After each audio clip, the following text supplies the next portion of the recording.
Bonjour à tous. Donc, troisième petit topo sur les fondamentaux.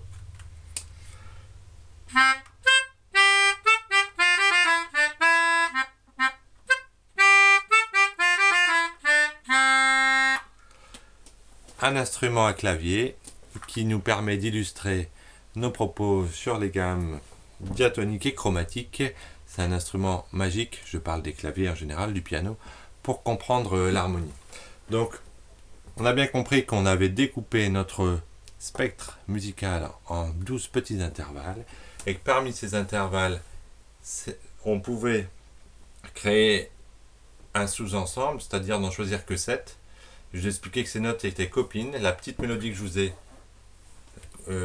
vous ai jouée illustre ce propos.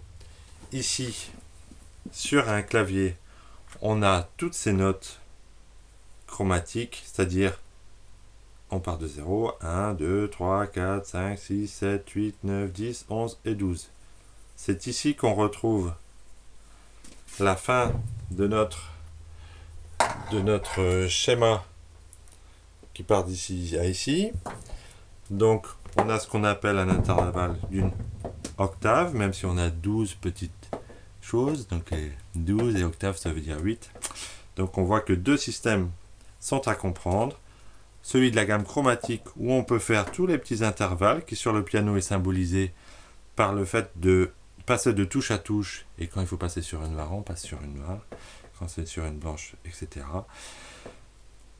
Et ensuite, notre gamme chromatique, on voit qu'on peut la séparer en une gamme diatonique qui correspond en fait à une sélection de 7 notes à l'intérieur. Ces notes sont copines les unes avec les autres, ce qui fait que cette petite mélodie que j'ai jouée, on peut la jouer tout simplement en ne jouant que les touches blanches. Vous avez compris? Le clavier, on visualise les 12 petits intervalles, mais aussi la gamme diatonique traditionnelle, la gamme majeure, qui est la base de notre musique. Je vous remontre un petit coup.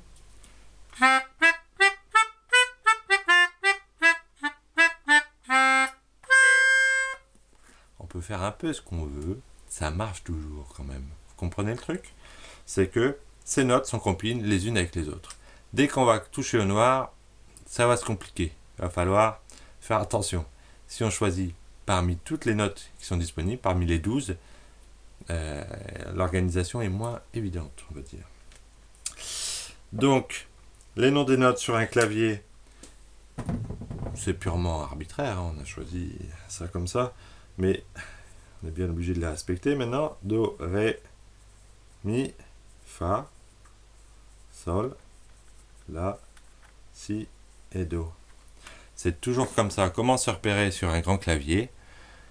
On se repère tout simplement parce qu'entre Mi et Fa, il n'y a pas de touche noire. Entre Si et Do, il n'y a pas de touche noire. Comment on différencie entre Mi et Fa et Si et Do? Tout simplement, il y a un intervalle où il y a 2 touches noires et un intervalle où il y a 3 touches noires. Ok? Donc on reprend notre petit tableau. On visualise nos 7 notes. On comprend que les notes en I, en général, Mi et Si, sont suivies à un demi-ton près par une note qui concerne la gamme encore diatonique. Voilà, donc si on fait des petits sauts sur nos instruments, on tombe une fois sur deux sur un demi-ton qui n'appartient pas à notre gamme diatonique. Voilà. Donc on a 12 intervalles chromatiques, on a 7 notes dans notre gamme diatonique. Ces 7 notes, quand on part de la fréquence qu'on a appelée Do, c'est Do, on peut aussi décaler tout ce concept pour partir d'une autre note et respecter les mêmes intervalles pour avoir la même gamme. On peut aussi, pour pas trop se prendre la tête avec le nom des notes, numéroter et se dire qu'avec les numéros, on parle toujours de façon relative. Donc ça, vous allez trouver ça partout. Hein, c'est international comme façon de communiquer. On va numéroter nos notes de la gamme majeure. Hein, j'insiste bien. 1, 2, avec des chiffres romains. 3, 4, 5, 6, 7 et 8, on retombe sur le 1. D'accord? Donc, voilà, petit topo, on a compris la gamme chromatique, la gamme diatonique. Maintenant, toute petite aparté, on a compris que des instruments sont capables de tout jouer, toutes les notes. D'autres instruments sont appelés instruments diatoniques parce qu'ils ne possèdent pas ces petites notes entre deux. Je pense en particulier à l'harmonica qui peut être chromatique ou diatonique. Si vous voulez jouer dans différentes tonalités avec un instrument diatonique, il faut en avoir plusieurs, un par tonalité. Ça existe sur l'accordéon, les instruments traditionnels et voilà, l'harmonica, voilà, sûrement d'autres aussi. Voilà.